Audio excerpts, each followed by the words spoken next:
नवम श्रेणी झीटा छाती की मो हट करुची। नवम श्रेणी झीटा छाती की मो हट करुची। पछकु बुली चाहिला पमी। मनु भाई तमे एमिति कौन झील पछरे गीत गाई बुलुच मो? आलो झील पछ नुह केवल तो पछरे। मनु भाईर जवाब रे टिके लाजई करी मुंड को नुआई चलीगला पमी। ए वर्ष पमीर नवम सरी दशम है मैट्रिक परीक्षा। बापा बो कहते जेमिति हेले भी भल मार्क रखी मैट्रिक पास कले भल कॉलेज रे आए पड़िबो। तापरे सिटी ट्रेनिंग नहीं सरकारी चाकरी खंडिए पाइले ताको घरर आर्थिक अवस्था सुधुरिबो।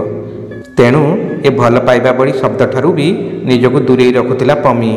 हेले मनु भाई सबुदिन से स्कूल जीवा बेले ता पछे पछे जाए, पुणी घर को फेरिबा बेले ता पछे पछे फेरे। मानस आईए पास करी सहर रे डिप्लोमा करुची। ता घरर आर्थिक अवस्था स्वच्छल। कॉलेज जीवा दिनु ता बापा ता पाई मोटरसाइकेल किणी जाइथिंती जे से एइने एइठी तो घड़ी करे आउ केउठी। ता गाड़ी पछपटे गाँर जड़े दी जण अधारू पाठ बंद करिथिबा दर बुढ़ा बसिथिबे। सबुबेले हुर हार गाड़ी पे पे गाँ दांडे झील मान को चलई दियंती नहीं। किए अबा कौन कहब? जहा हेले भी नकुल विश्वाल पुओ संगे अछंती। आ नकुल विश्वाल से अंचलर सरपंच। पमीर मैट्रिक हेबा दिन ठारू जोरसोर रे पढ़ापढ़ी करुची। दिने भी स्कूल जीवा छाड़ेनी।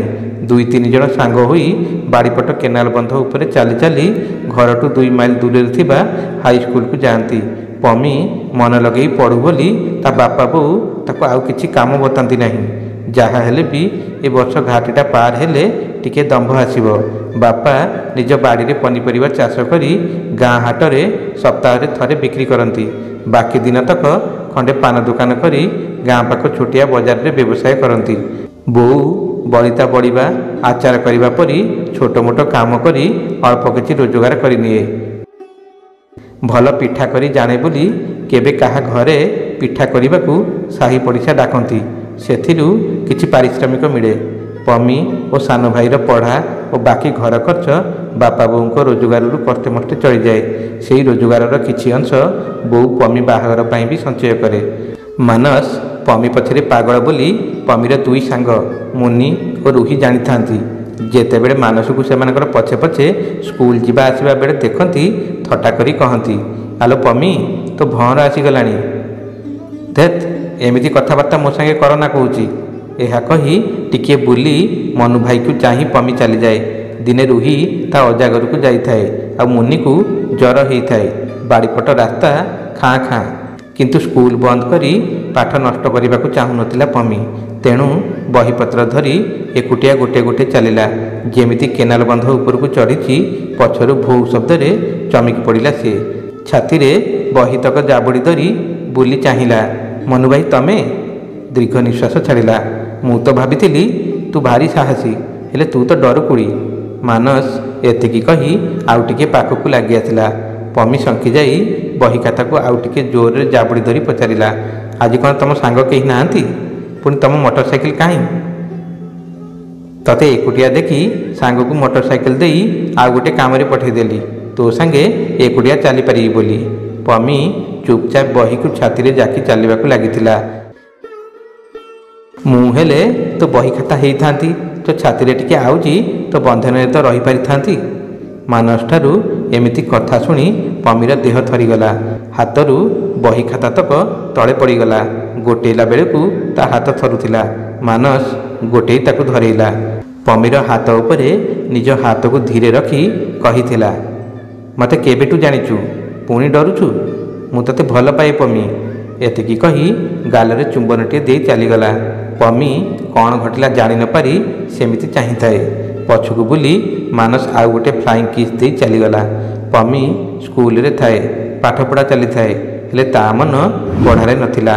से खाली किछि समय आगरू घटी जाइथिबा घटना गुड़ी को भाबुथाए। केतेबेले मने मने मुर्गी हसी देउथाए तो केतेबेले छेपडुकी टिके थरी जाउथाए। से दिन जाक कौन पढ़ाला किछि ता मुंडे पशिलानी। स्कूल रु भारी किछि बाट आसीची मोटरसाइकेल धरी मानस ठिया होइथाए। मानस कहिथिला, पमी आ तते घरे छाड़ी देबी। ପମି କହୁଥିଲା ଥାଉ ମୁଁ ଚାଲି ଯାଇପାରିବି ମନୁ ଭାଇ। ମାନସ ପୁଣି କହିଥିଲା ଆଲୋ ଡର ନା, ମୁଁ କିଛି କରିବିନି। ଏହା କହି ହାତକୁ ଟାଣି ଧରିଲା ମାନସ। ମୋଟର ସାଇକେଲରେ ବସିଲା ପମି। ନୀରବ ହୋଇ ସେ ବସିଥାଏ। ଯେଉଁ ରାସ୍ତାକୁ ସେ ଚାଲି ଚାଲି ଘରେ ଅଧଘଣ୍ଟାରେ ପହଞ୍ଚେ ଆଜି 10 ମିନିଟ୍ ବି ହେଇନି ପହଞ୍ଚିଗଲା। ମନୁ ଭାଇ ଗାଡ଼ି ରଖ, ଏତିକି କହି ଓହ୍ଲେଇ ପଡ଼ିଲା ପମି। ଆଲୋ ଏଠି କାହିଁକି ଓହ୍ଲେଇ ପଡ଼ିଲୁ? ମାନସ ପଚାରିଥିଲା। ପମି କହିଥିଲା ନାଇଁ, ବାପା କି ବୋଉ ଦେଖିଲେ ରାଗିବେ, ତମେ ଏଥର ଯାଅ, ତୁମକୁ ମୋର ଆଣ। ଟିକେ ହସି ଚାଲିଗଲା ମାନସ। 2-3 ମିନିଟର ରାସ୍ତାକୁ ଧୀରେ ଧୀରେ ଚାଲି ଚାଲି 15 ମିନିଟରେ ଘରେ ପହଞ୍ଚିଲା ପମି। ନହେଲେ ବୋଉ 50 ପ୍ରଶ୍ନ ପଚାରିଥାନ୍ତା। ସବୁଦିନ ତ ଏତିକି ବେଳକୁ ଆସୁ, ଆଜି କେମିତି ଚଞ୍ଚଳ ଆସିଲୁ? ଆଉ ଯଦି ମନୁ ଭାଇଙ୍କ ଗାଡ଼ି ପଛେ ବସି ଆସିବା କଥା ସେ ଜାଣିବ ତାହେଲେ ତ ଠିଆ ଫାଡ଼ିଦେବ। ରାତିଟା ଯାକ ଆଉ ପମିକୁ ନିଦ ନାହିଁ। ମନୁ ଭାଇ କଥା ଭାବି ଭାବି ରାତି ପାହିଲା। ପରଦିନ ପୁଣି ଏକୁଟିଆ ସ୍କୁଲ ଯିବାକୁ ପଡ଼ିଥିଲା। ପଛରୁ ମାନସ ଆସି ଚମକେଇ ପଚାରିଲା ରାତିରେ ଶୋଇନୁ ନା? ମୋ କଥା ଭାବି ଭାବି ରାତି ପାହିଲା ନା? ଟିକେ ଟାଣ କରି ପମି ସେତେବେଳେ କହିଥିଲା ମନୁ ଭାଇ ତମେ ଗଲ, ଏ ବର୍ଷ ମୋର ମାଟ୍ରିକ, ମୋତେ ମନ ଲଗେଇ ପଢ଼ିବାକୁ ହେବ। ତା କଥାରେ ବାଧା ଦେଇ ମାନସ ସେତେବେଳେ କହିଥିଲା ଆଉ ମୋ ସାଙ୍ଗେ କଥା ହେଲେ ତୁ ପଢ଼ିପାରୁନୁ, ଖାଲି ମୋ କଥା ଭାବୁଛୁ। ପମି କହିଥିଲା ନାଇଁ ଯେ। ମାନସ କହିଲା ନାଇଁ ଯେ କ'ଣ? ଏହା ଅର୍ଥ କ'ଣ ଜାଣିଛୁ? ତୁ ବି ମୋତେ ଭଲ ପାଉଛୁ। ଲାଜେଇ ମୁଣ୍ଡ ପୋତିଦେଲା ପମି। ମାନସ କହିଥିଲା ଏଇଟା ତୋ ପାଇଁ। ପମି ମୁଣ୍ଡ ଟେକି ଚାହିଁଲା ବେଳକୁ ଲାଲ ଗୋଲାପଟିଏ ହାତରେ ଧରି ତାକୁ ଚୁମା ଦେଇ ପମିର ମୁଣ୍ଡରେ ଖୋସି ଦେଇଥିଲା ମନୁ। ପମି ଡଗଡଗ ହେଇ ଚାଲିବାକୁ ଲାଗିଲା। ମାନସ ପଛରୁ ଡାକି କହୁଥିଲା ଏ ପମି ରହ। ଏହା କହି ପଛରୁ ହାତକୁ ଟାଣି ଧରିଲା ମାନସ। ପମି ହାତ ଛଡ଼େଇ ଦୌଡ଼ିଗଲା। ସ୍କୁଲ ସରିଲା। ବାହାରିକି କିଛି ବାଟ ଆସିଛି ମାନସ ମୋଟର ସାଇକେଲ ଧରି ଠିଆ ହୋଇଥାଏ। ପମିକୁ ଦେଖି କହିଲା ଆ ବସ୍, ତତେ ଛାଡ଼ିଦେବି। ପମି ସେତେବେଳେ କିଛି ବିରୋଧ ନ କରି ଚୁପଚାପ ବସିଲା। ସତ କହିଲୁ ପମି, ତୁ ମୋତେ ଭଲ ପାଉନୁ? ମାନସ ପଚାରିଥିଲା। ପମି ସେତେବେଳେ ତାର ଉତ୍ତର ଦେବା ପାଇଁ କହିଥିଲା ନା ମନୁ ଭାଇ, ସେ ଭଲ ପାଇବା ପାଇଁ ମୋ ପାଖେ ସମୟ ନାହିଁ। ମାନସ କହିଥିଲା ନା ଯଦି ତେବେ ମୁଁ ପିନ୍ଧିଥିବା ଗୋଲାପ ଫୁଲ ଏଯାଏ କାହିଁକି କାଢ଼ିନୁ? ସେତେବେଳେ ନୀରବ ରହିଲା ପମି।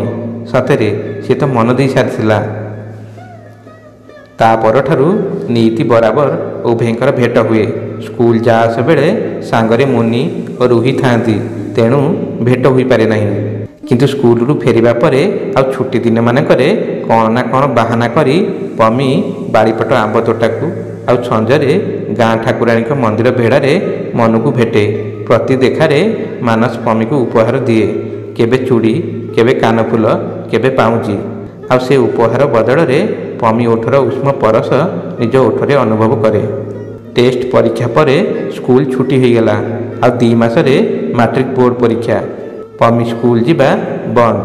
ବିଶେଷ କିଛି ବାହାନା କରି ବାହାରକୁ ବି ଯାଇପାରୁନଥାଏ। ତେଣୁ ମନୁ ଓ ପମିର ଦେଖା ସାକ୍ଷାତ 8-10 ଦିନରେ ଥରେ ହୁଏ, ସିଏ ବି କମ୍ ସମୟ ପାଇଁ। ମାନସ ପାଗଳ ଭଳି ହେଉଥାଏ।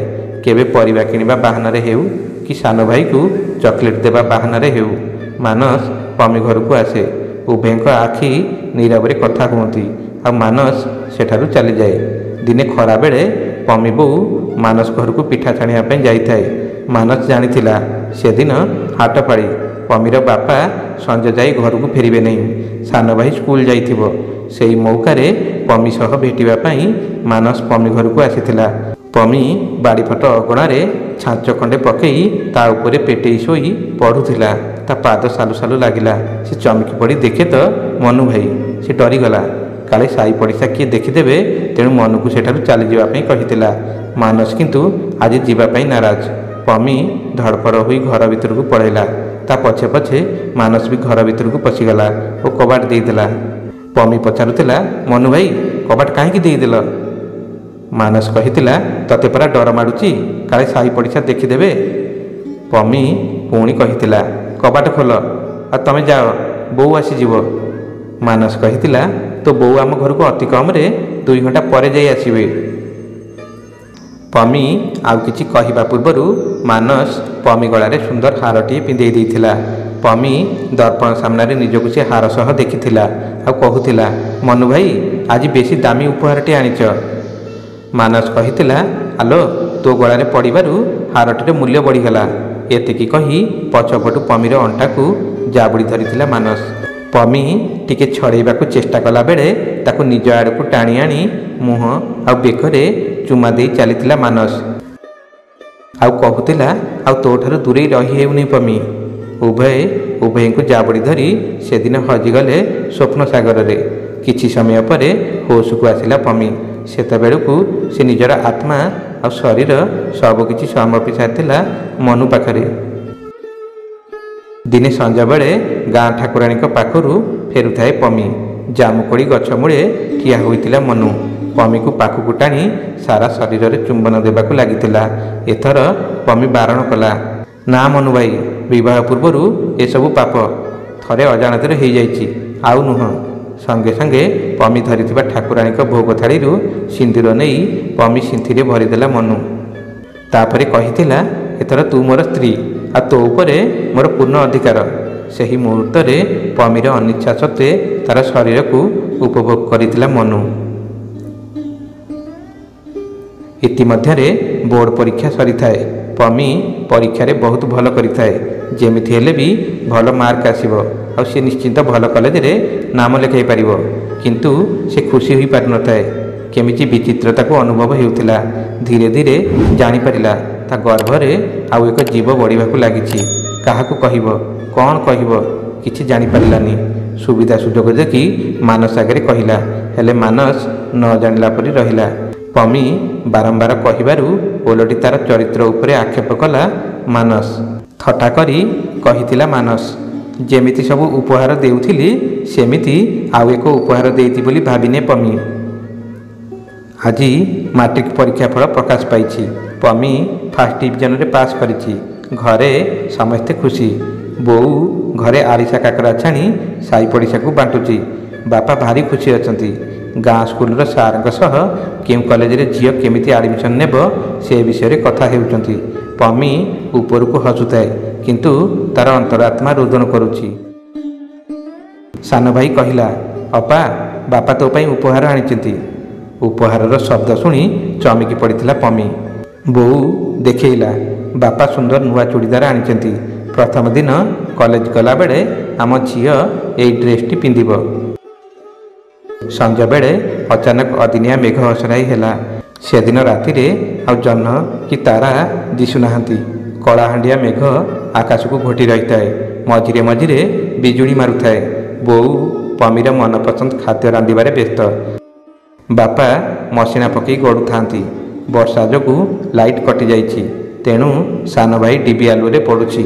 ସମସ୍ତେ ନିଜ ନିଜ କାର୍ଯ୍ୟରେ ବ୍ୟସ୍ତ ଥିବାବେଳେ ପମି ଅନ୍ୟ ଏକ ରାଇଜରେ ହଜିଯାଇଥିଲା। ଝରକାର ଏ ପାଖରେ ଠିଆ ହୋଇ ସେ ପାଖର ଦୃଶ୍ୟକୁ ଚାହିଁ ରହିଥିଲା ସେ ପାଖରେ ଝିପିଝିପି ବର୍ଷାରେ ଭିଜୁଥିଲା ମାଟି। ଏ ପାଖରେ କିନ୍ତୁ ସିଏ ଭିଜୁଥିଲା ତା ଆଖି ଲୁହରେ। ସେ ଭାବୁଥିଲା ତାର ପରବର୍ତ୍ତୀ ପଦକ୍ଷେପ ବିଷୟରେ। ଆତ୍ମହତ୍ୟା କଲେ ସମସ୍ତେ ତାର ଚରିତ୍ରକୁ ଆକ୍ଷେପ କରିବେ। ସିଏ ସିନା ମରିଯିବ, ହେଲେ ତା ବାପା ବୋଉ ଜୀଇଁ ଥାଉ ଥାଉ ମରିଯିବେ। ଆଉ ଯଦି ସିଏ ବଞ୍ଚେ ତାର ଏ ଅବସ୍ଥା ପାଇଁ କୈଫତ ଦେବେ ସଭିଙ୍କୁ। କେହି ମନୁ ଭାଇଙ୍କ ଉପରେ ଆଙ୍ଗୁଠି ଉଠେଇବେନି। ସମସ୍ତେ ମୋତେ କଳଙ୍କିନୀ କହିବେ। ଆମ ଘରକୁ ନିଆଁ ପାଣି ବନ୍ଦ କରିଦେବେ। ରାତି ପାହିଲା। ମେଘ ଆକାଶରୁ ଅପସରି ଯାଇଥିଲା। ନୂଆ ଦିନର ସୂର୍ଯ୍ୟ କିରଣ ଚାରିଆଡ଼େ ବିଚ୍ଛୁରିତ ହେଉଥିଲା। କିନ୍ତୁ ପମିର ବାପା ବୋଉ ପାଇଁ ସେଦିନ କାଳ ହୋଇଗଲା। ପମି ନଈକୁ ସାଙ୍ଗମାନଙ୍କ ସହ ଗାଧୋଇବା ପାଇଁ ଯାଇଥିଲା। ଗୋଡ଼ ଖସିଗଲା ଆଉ ସେ ସୁଅରେ ସେ ଭାସିଗଲା। ଶବ ମଧ୍ୟ ମିଳୁନି। ତା ପାଇଁ ଆଣିଥିବା ନୂଆ ଡ୍ରେସ୍କୁ ଦେଖି ବାପାଙ୍କ ଆଖି ଛଳଛଳ। ବୋଉ ମୃତପ୍ରାୟ ପଡ଼ି ରହିଛି। ସାନ ଭାଇ କଇଁ କଇଁ ହୋଇ କାନ୍ଦୁଛି।